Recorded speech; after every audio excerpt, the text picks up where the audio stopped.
네, 오늘 우리에게 주시는 하나님의 말씀은 베드로후서 3장입니다. 베드로후서 3장 8절부터 13절까지의 말씀.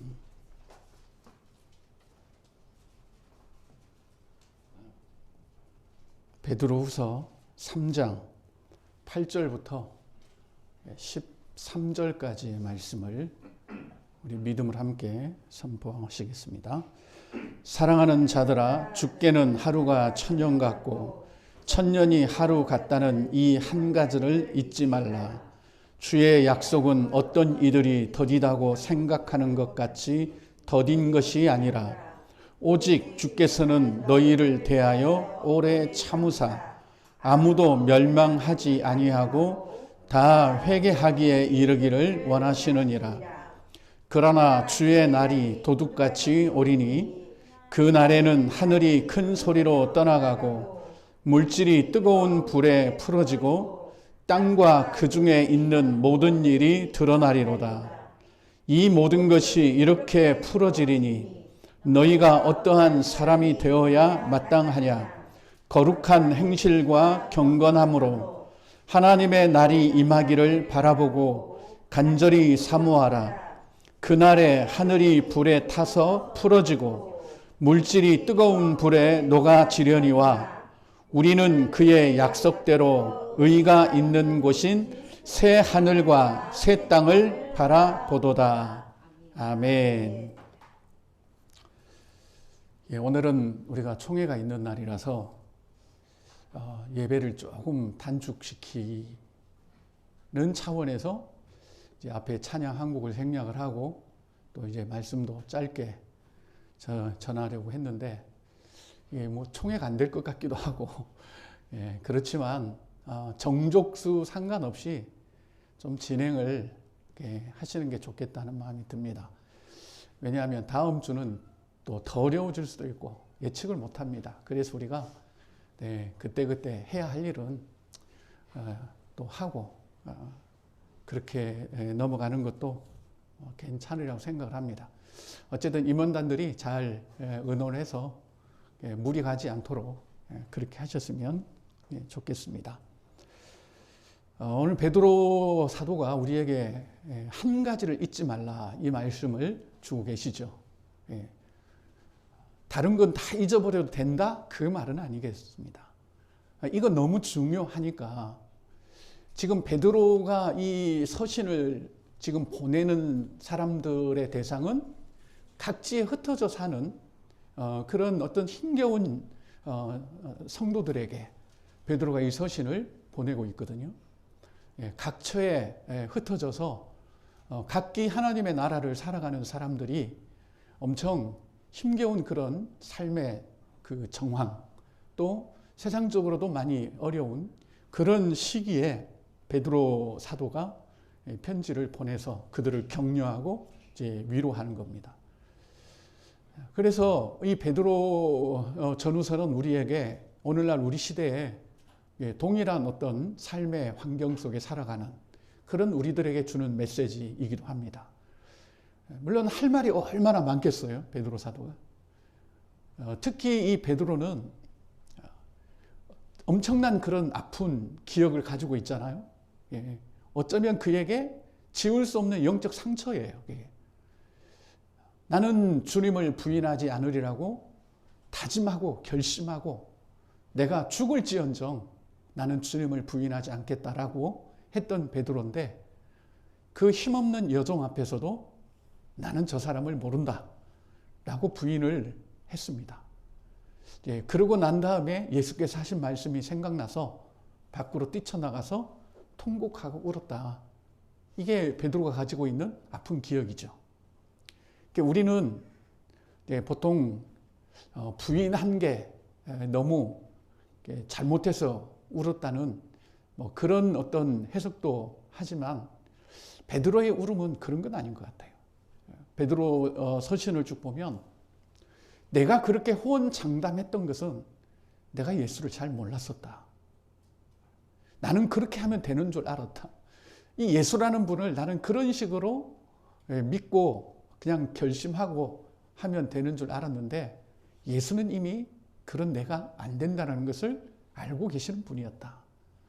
자, 이런 어떤 통한회, 그런 울음이고 통곡이었죠. 그래서 베드로는 베드로 서신에서 우리에게 간곡히 당부합니다. 왜냐? 예수 그리스도를 아는 데에 너희들이 제발 게으르지 않았으면 좋겠다. 나처럼 되지 않으려면, 나처럼 통곡하지 않으려면, 나와 같이 이런 영적인 아픔을 갖지 않으려면 예수를 아는 데에 제발 게으르지 않았으면 좋겠다. 그러면서 몇 가지 이제 그 예수를 알아야 되는 이유를 한 3가지 정도로 이제 베드로 전서에서 설명을 하죠. 그러니까 이 베드로는 보통 서신이 아닌 거예요. 베드로는 이 글 쓰는데 좀 그 약점을 가지고 있지 않겠어요? 평생을 바다에서 살았던 그 베드로입니다. 글은 잘 못 써요. 바울 같은 경우에는 그 학문과 지식이 뛰어나기 때문에 얼마나 많은 성경을 기록하고 있습니까? 우리도 마찬가지예요. 어떤 분은 받은 은혜는 너무 많은데 글로 쓰라 그러면 또 안 돼요. 이게 잘. 말은 내가 할 수 있겠는데 글은 조금 안 돼요. 베드로도 아마 그렇지 않았을까. 예, 받은 은혜가 많고 또 하고 싶은 말은 많지만 막상 또 이렇게 펜을 잡고 쓰려고 하니까, 물론 이제 뭐 성경은 성령의 감동으로 돼 갖고 펜만 잡으면 성령께서 막 써내려가는 그런 성경으로 생각하고 있다면 뭐 이 베드로의 그런 학문과 지식에 상관없이 하나님이 쓰시면 된다라고 생각을 하겠지만, 하나님은 그렇게 안 하시잖아요. 우리의 인격과 또 지식과 이런 것들을 충분히 유기적으로 활용을 해서 또 성경을 기록을 하기 때문에, 그래서 우리는 성령의 영감을 받은 성경이지만 축자 영감설이나 그런 걸 따르지 않고 유기적 영감설을 우리는 따르고 있죠. 이것도 뭐 그냥 밥 먹고 그냥 시간 많은 신학자들이 만들어낸 그런 용어들이에요. 축자 영감이라는 것은 한 글자 한 글자 하나님이 다 선택을 하셨다는 거고, 유기적 영감설이라는 것은 그가 가지고 있는 이런 학문적인 그런 소양과 이런 것들을 하나님이 다 그냥 활용을 하셔서 성경을 기록하게 하셨다. 이렇게 보는 겁니다. 저는 그게 100% 맞다라고 봅니다. 하나님은 항상 우리를 강압적으로나 또 막 조작적으로 하시지 않아요. 그건 능력 있는 게 아닙니다. 우리를 그대로 내버려 두면서도 결국은 당신의 목적지까지 가는 것이 하나님의 능력이죠. 그게. 그러니까 하나님은 그렇게 하신다는 말이죠. 그래서 베드로는 정말 글 쓰는 거에는 재주가 없어요. 그래도 베드로 전후서를 썼어요. 어떤 마음이겠습니까? 내가 글 쓰는 재주는 없고, 그래서 바울처럼 많은 성경을 기록할 수는 없지만 이것 하나만큼은 내가 여러분들에게 좀 말하고 싶다 하는 건 있지 않겠어요? 아마 그걸 베드로 전후서에 기록을 했을 거라고 저는 생각을 해요. 그러니까 예수에 사무친 그런 마음들,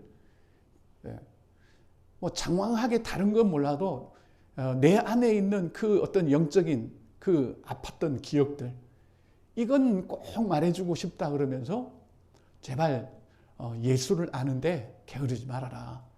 그렇게 베드로 사도가 우리에게 서신을 남긴 겁니다. 그리고 오늘 또 한 가지죠. 이 한 가지만은 잊지 말아라. 그게 뭐냐면 주의 날은 하루가 천년 같고 천년이 하루 같다. 이건 무슨 말씀이겠습니까? 시간에 구애받지 않는다는 이야기. 하나님은 어떤 정해진 시간에 따라 움직이는 게 아니라 우리를 향한 사랑에 따라 움직이셔요. 사랑에 따라서. 그러니 이 베드로 사도가 지금 이 그 천년이 하루 같다는 이 이야기를 하면서 9절에 이렇게 말해요. 그러니까 너희는 주님의 약속이 더디다고 생각하지 말라는 거지. 야, 이 금방 오신다라고 말씀하시는데 왜 이렇게 안 오냐? 지금 벌써 몇천 년이 흘렀는데 왜 안 오시냐? 이렇게 하지 말라는 겁니다. 그분은 시간에 따라서 딱딱딱 오시는 그런 분이 아니라 정말 우리를 사랑하시는, 우리를 사랑하셔서 세상을 이처럼 사랑하셔서 예수 그리스도 독생자를 우리에게 보내셨지 않습니까? 그런데 우리는 그 시간 이렇게 많이 기다렸는데도 왜 안 오시나? 그렇게 하지 말라는 겁니다. 왜요? 주의 약속은 그렇게 오는 게 아니고 오직 너희에 대하여 오래 참으시는 거다. 너희가 더 이렇게 온전해지도록 주님은 기다리는 거다. 생각 같아서면 벌써 오셨죠. 이 악한 세상 이거 빨리 그냥 오셔갖고 다 심판하시고 그러면 되는데 거기에 하나님의 그런 어떤 때가 있는 게 아니라 우리에게 한 사람이라도 더 멸망하지 않고 한 사람이라도 더 회개하고 한 사람이라도 더 우리가 온전해지고 거기에 하나님은 모든 것을 맞추고 계신다. 이게 하나님의 방식이고 또 하나님의 길이에요. 그러니까 시간 갖고 우리가 하나님과 다투면 안 되겠습니다. 하나님 벌써 몇 년째예요 이거. 그렇죠? 코로나 지금 이거 1년 다 돼가 1년 지금. 내년에도 어떤 희망이 없어요. 언제까지 이러실 겁니까? 언제까지? 이것 가지고 우리가 싸우면 안 된다는 겁니다. 뭐로 싸워야 되죠? 내가 지금 하나님이 원하시고 바라시는 그런 존재가 되어가고 있는가요? 거기에 있습니다. 정말 하나님의 기다리시는 어떤 존재로, 어떤 성숙으로 이루도록 하나님이 기다리시고 있는 바로 거기를 향해 가고 있나. 이게 중요하다는 말씀입니다. 그래서 베드로 사도가 뭐라고 하죠? 우리 11절 같이 읽겠습니다. 시작. 이 모든 것이 이렇게 풀어지리니 너희가 어떠한 사람이 되어야 마땅하냐? 거룩한 행실과 경건함으로. 아멘. 뭐라고 강조하고 있죠? 너희가 어떤 사람이 되느냐가 중요하다는 겁니다. 언제 오시느냐가 중요한 게 아니라 너희가 어떤 사람이 되느냐가 중요하고 하나님의 오심은 거기에 지금 맞춰져 있고 곧 오셔야 되는데도 지금 참고 기다리시고 그렇게 여러분들이 어떤 사람이 되어야 마땅한지를 하나님은 지금도 기다리고 계시는 거지. 천년을 하루처럼 하루를 천년같이 그리 행하시는 하나님께서 뭐가 아쉬워서 그분이 뭘 못해서 이렇게 오신다 하면서도 안 오시는 이런 사안이 아니란 이야기입니다. 전적으로 우리를 향해 맞춰져 있다라는 것을 베드로 사도가 이야기하고 있습니다. 맞습니다. 모든 것이 그렇습니다. 이 한 가지를 잊지 말라 하는 거죠. 주님 언제 오실지 모른다. 그러니 그 주님이 언제 오실지 모르니까 목 빼고 기다리는 게 아니라 그 주님이 오시는 그 목표를 향해서 목적을 향해서 즉 우리가 어떤 사람이 되어가야 되는가 거룩한 행실과 경건으로 그렇게 다져지는 여기에 베드로 사도는 지금 포커스를 맞추고 있는 거예요. 여러분 우리가 잊지 않아야 될 그 일들이 세상에도 많이 있지 않습니까? 잊지 말자 6.25 잊지 말자 6.25 그러면 6.25를 계속 잊지 말자 기억하자 지금 이것 때문에 잊지 말자 6.25를 외치는 건가요? 계속 그러고 있으면서 국방에 하나도 신경도 안 쓰고 우리나라를 이렇게 보호하려는 그런 마음도 없고 그러면서 6.25만 기억하자 이건 아니잖아요. 적어도 우리가 6.25를 기억하자 잊지 말자는 것은 그런 일들이 없도록 한 사람 한 사람이 뭐 예를 들면 이런 거예요. 국가를 사랑하고 나라를 또 사랑하고 국방을 튼튼히 하고 이런 게 있지 않는 거잖아요. 잊지 말자는 거에는 이게 들어가 있습니다. 모든 게. 뭐 예를 들면은 옛날에 이렇게 붕괴 사건들 그렇죠? 그 뭐 세풍 있잖아요. 세 가지 풍 그 붕괴 사건도 한동안 잊지 말자 그러면서 그냥 잊지 말자 그러지 않았어요. 모든 건축 현장에 경각심을 가지고 불칠공사하지 않고 내가 정직한 건축자가 되고 다 이런 거를 만들어내잖아요. 그게 잊지 말자는 거 아니겠어요? 대형 화재가 있었다면 그거 잊지 말자라고 한다면 뭐죠? 잊지 말자. 그게 아니라 내가 불조심하는 사람이 되고 속된 말로 꺼진 불도 좀 다시 보고 그렇게 해서 뭔가를 다시 재현되지 않는 그런 사람과 나라와 민족으로 세워져 가는 것이 잊지 말자는 거지. 오늘 베드로 사도가 우리에게 잊지 말자, 이 한 가지는 잊지 말자라고 우리에게 말할 때 그냥 잊지 말자는 게 아니죠. 그분이 분명히 오시는데 생각지 않은 날에 올 것이라는 그걸 우리가 잊지 말고 언제 오실지 모르지만 분명히 오셔.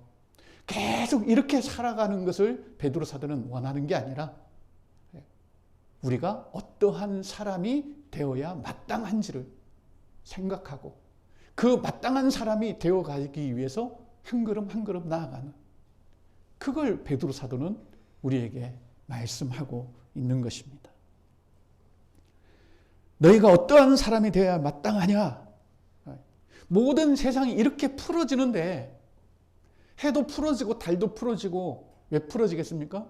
하나님이 자연 질서를 놓아버리는 거죠. 주님 다시 오시는 그날에. 다 풀어지는 거죠. 그래서 또 이제 그것만 또 연구하는 사람들이 있잖아요. 이게 어떻게 풀어지고 과학적으로 이렇게 뭐 해가 풀어지고 그게 중요한 게 아니잖아요. 어떤 사람이 될 거냐는 게 중요하잖아요. 하나님이 바라시는 정말 하나님이 기다리시는 그 사람. 거룩한 행실과 경건함. 그렇죠? 이 거룩하다는 건 뭐죠? 우리가 세속에 물들지 않고 주의 오시는 그날을 간절히 사모하고 또 바라보고 12절입니다. 같이 보겠습니다. 시작. 하나님의 날이 임하기를 바라보고 간절히 사모하라. 그날에 하늘이 불에 타서 풀어지고 물질이 뜨거운 불에 녹아 지려니와. 아멘. 하나님의 날이 임하기를 간절히 사모하고 바라보는. 그런데 그렇게 하늘을 향해 바라보고만 있는 게 아니라 그분 오실 때 정말 잘했다, 착하고 충성된 종아라고 할 수 있는 우리가 어떤 사람이 되느냐. 거룩한 행실이죠. 그냥 거룩이 아니라 거룩한 행실. 거룩하다는 것은 이거라고 저는 봅니다. 하나님의 날이 임하기를 바라보고 간절히 사모하는 것. 이게 우리의 어떤 거룩이죠. 세상이 뭐 난리를 피워도 주님의 날이 임하기를 간절히 바라보고 사모하는.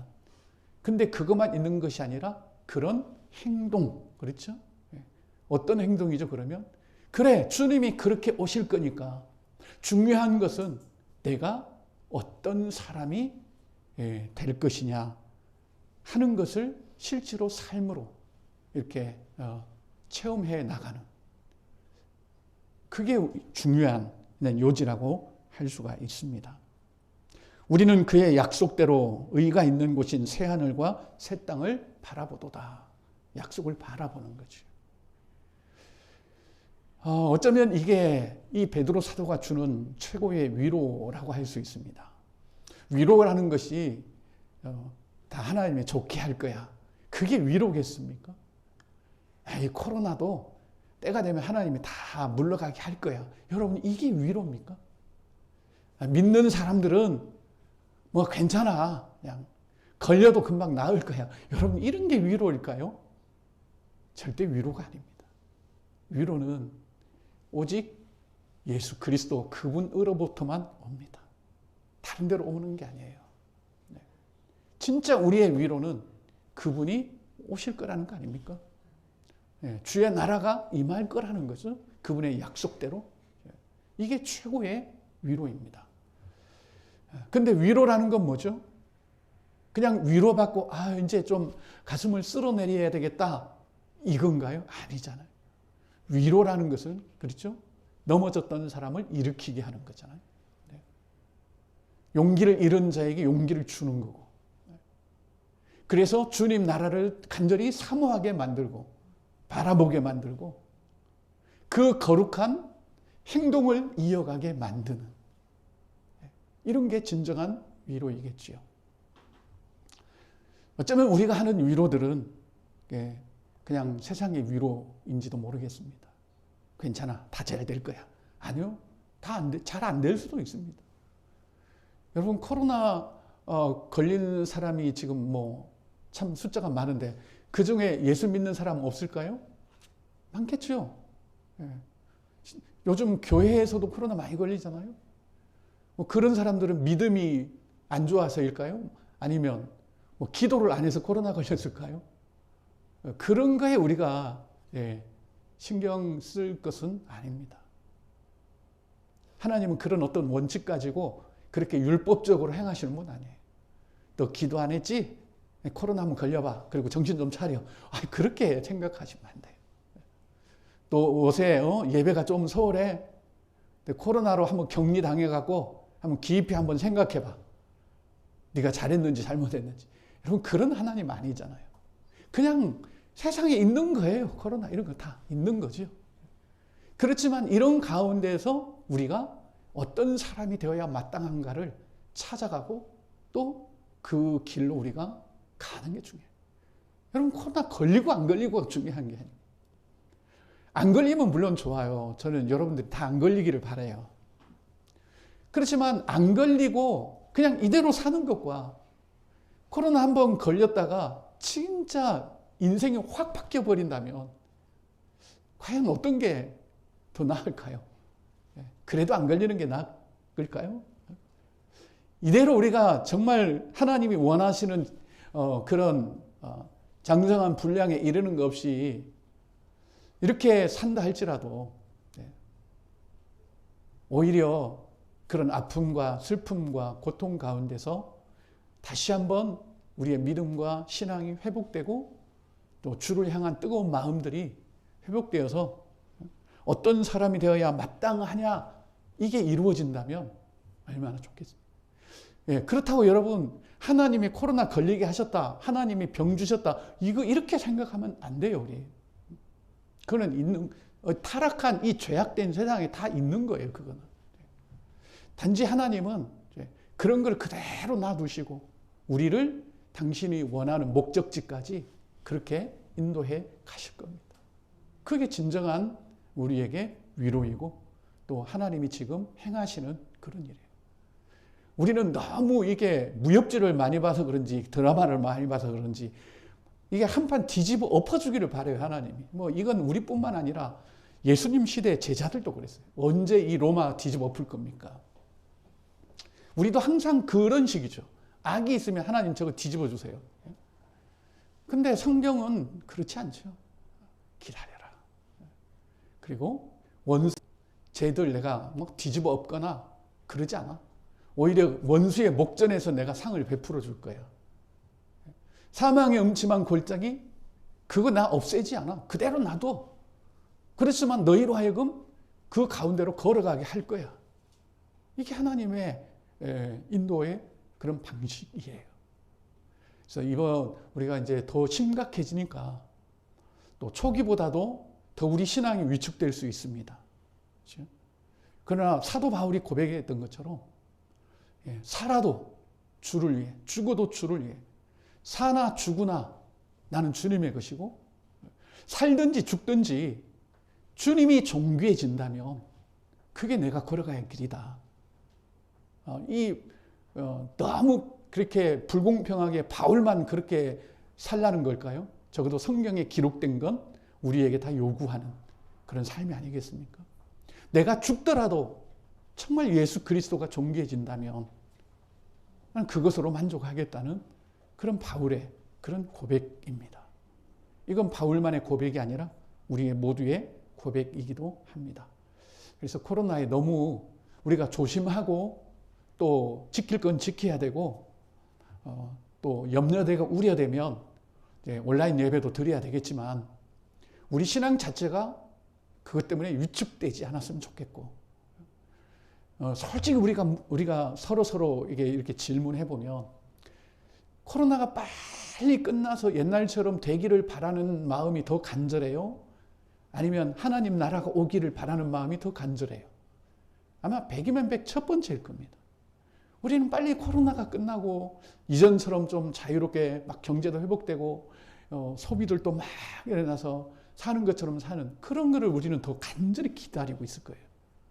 그런데 베드로는 그렇지 않죠. 그날을 기다려라. 그날의 오심을 간절히 사모하고 바라보고. 그런데 그렇게 생각으로만 하지 말고 네가 어떤 사람이 되어야 마땅한지를 거룩한 행실과 경건을 통해서 이루어가면서 주님 오실 날을 간절히 사모하고 바라보라. 이렇게 우리에게 말씀하고 있습니다. 자, 그렇기 때문에 코로나 언제 끝나나 이 나라를 우리가 막 손꼽아 기다리기보다 비록 이런 상황일지라도 나는 어떤 사람이 되어야 될까? 어떤 존재가 되어야 할까? 하나님이 원하시는 사람으로 어떻게 한 걸음 더 갈 수 있을까? 여기에 집중할 수 있다면 이런 상황 속에서도 우리는 정말 하나님의 복된 은혜를 더 누리며 살아갈 수 있지 않을까 그렇게 생각을 합니다. 여러분 우리 위축되지 맙시다. 조심해야 되고 또 지킬 거 지켜야 되고 그래야 되겠지만 적어도 우리의 이 영적인 것만큼은 위축되지 않고 뒤로 물러나지 않고 어떤 사람이 되어야 하는 여기에 목표를 두고 차근차근 걸어가는 저와 여러분들이 될 수 있기를 예수님의 이름으로 간절히 기도합니다. 우리